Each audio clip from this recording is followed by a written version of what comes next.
News bersama saya lagi dalam Alright Nopo Channel. Panas dan menggempakan sahabat-sahabat semua.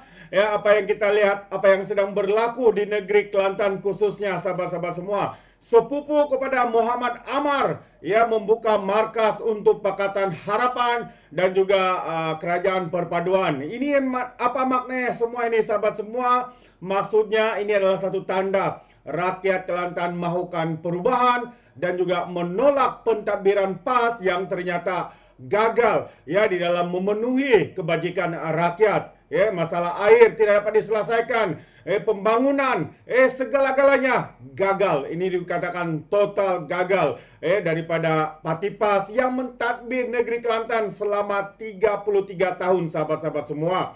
Walaupun mungkin ya mereka tidak akan menang sepenuhnya, tapi ini adalah tanda ataupun langkah pertama ya untuk kerajaan ini goyang pada PRN yang akan datang ini ya beberapa hari lagi. Jadi sahabat semua, mari kita ikuti sebenarnya apa sebenarnya yang berlaku dan kenapa sepupu kepada Muhammad Amar ini membuka markas yang berdekatan ya, perkarangan rumah Muhammad Amar ini sahabat semua, bukan jauh tapi sangat dekat. Jadi ini dia berita yang saya ingin sampaikan. Sepupu nekat buka markas Pakatan Harapan di perkarangan rumah Muhammad Amar. Wow, memang menggempakan sahabat semua. Apakah sebenar alasan ya sepupu kepada Muhammad Amar ini untuk membuka markas Pakatan Harapan? Kalau kita lihat berita ini mengatakan seorang sepupu kepada Timbalan Menteri Besar, sementara Kelantan Muhammad Amar Abdullah tampil membuat kejutan dengan membuka markas Pakatan Harapan berdekatan ataupun berhampiran dengan rumah pemimpin PAS itu di Kampung Pancor, Kota Baru. Muhammad Fikri Muhammad Yusuf yang berumur 62 tahun berkata, tindakannya itu membuka markas itu selepas calon daripada PH yaitu Syed Muhammad Ali Dustur, Syed Muhammad Zain dicalonkan berdepan Muhammad Amar pada pilihan raya negeri di Kelantan kali ini. Menurutnya lagi, ia merupakan sejarah pribadi ya tersendiri apabila sejak 60 tahun lalu tidak pernah sebarang markas selain PAS didirikan di kawasan itu. Tambahnya, kali ini saya nekat membuka markas Pakatan Harapan di sini sejak Syed Muhammad Ali Dustur dicalonkan bertanding bagi kursi Dewan Undangan Negeri Dun Pancor. Saya merupakan penyokong PH sejak PRU yang ke-14 katanya. Lalu sebelum itu, kalau sebelum ini saya juga penyokong kepada PAS juga tambahnya. Tapi kali ini saya zahirkan sokongan dan mengetuai markas Jentrah di sini katanya ketika ditemui Malaysia Kini malam tadi. Untuk rekod, Muhammad Amar merupakan penyandang kursi Dun Pancor yang mula ditandingi sejak 2004 dan sekali lagi menjadi taruhan PAS kali ini. Sementara itu, tinjauan Malaysia Kini mendapati markas PH berkenan terletak di tepi jalan utama Pancor Pandang Tembak sekitar 30 meter dalam perkarangan rumah naib Presiden PAS itu. Itu sebenarnya kalau saya boleh berikan gambar itu seperti yang kita nampak itu sebenarnya ada di sana. Dan terletak di sebenarnya markas ini sebenarnya terletak di tanah yang sama ya, bersebelahan markas PH itu juga didirikan markas PAS yang juga terletak di depan laluan masuk ke rumah Muhammad Amar. Dalam perkembangan berkaitan, Muhammad Fikri yang juga mesra disapa sebagai Poki berkata walaupun berbeza pegangan politik, dia dan keluarga sepupunya itu tidak mempunyai sebarang masalah pribadi.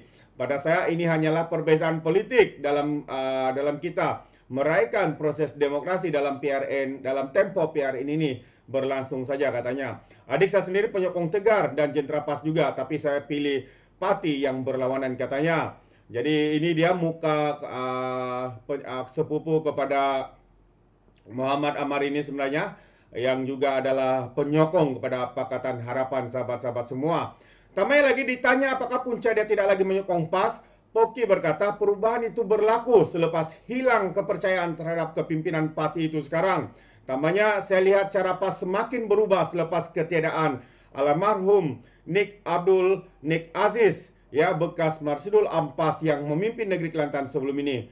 Sejak itu saya bukan lagi penyokong PAS katanya. Saya sempat menyertai parti Bersatu tapi keluar selepas parti itu tidak bersama PS lagi, tambahnya. Itu antara kenyataan beliau dan ini adalah gambar ya markas itu sebenarnya. Kalau kita boleh tengok bersama sahabat-sahabat semua, ya sangat bersebelahan Bukan lagi sangat, tapi bersebelahan dengan rumah ya, sama tanah sebelah dengan markas ya, markas kepada timbalan Menteri Besar Kelantan ini, yaitu Muhammad Amar, sahabat-sahabat semua. Jadi ini adalah satu kejutan ya, memang satu yang mengejutkan kita ya, apabila hari ini ya pemimpin sepupu kepada pemimpin PAS itu sendiri menyatakan ketidakpuasan hati mereka, ketidakpercayaan mereka lagi kepada parti PAS ini. Karena apa? Karena perjuangan yang dikatakan itu semakin jauh ya, mereka hanya berjuang seolah-olah mereka ini berjuang untuk pribadi.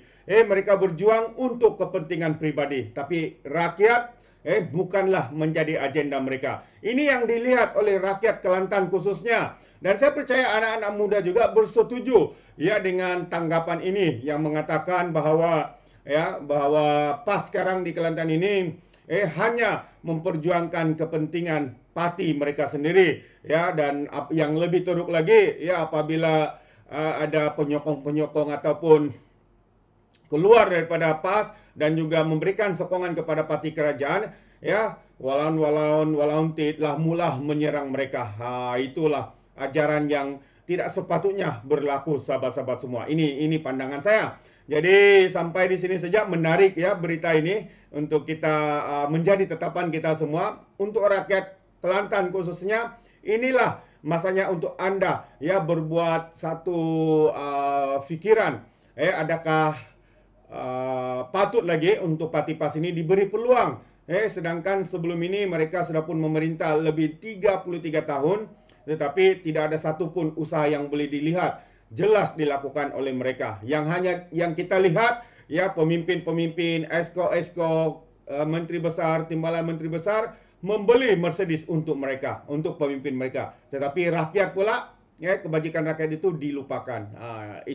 Seperti itulah yang berlaku di Kelantan ini. Jadi sahabat semua, sekiranya Anda mau memberikan sebarang komen, Anda boleh berikan komen Anda dalam ruangan komen, tapi ingat, komen dengan cara berhema. Jangan menjadi seperti walaun tit, lebay-lebay dan juga geng sapu bersih ya, apabila mereka memberikan komen penuh dengan hasutan, kebencian dan juga fitnah melampau. Sepertinya mereka tidak punya otak, mungkin karena otak mereka tertinggal di dasar Laut Cina Selatan.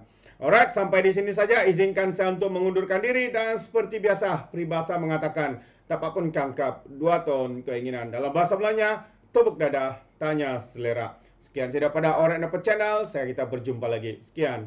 Bye-bye.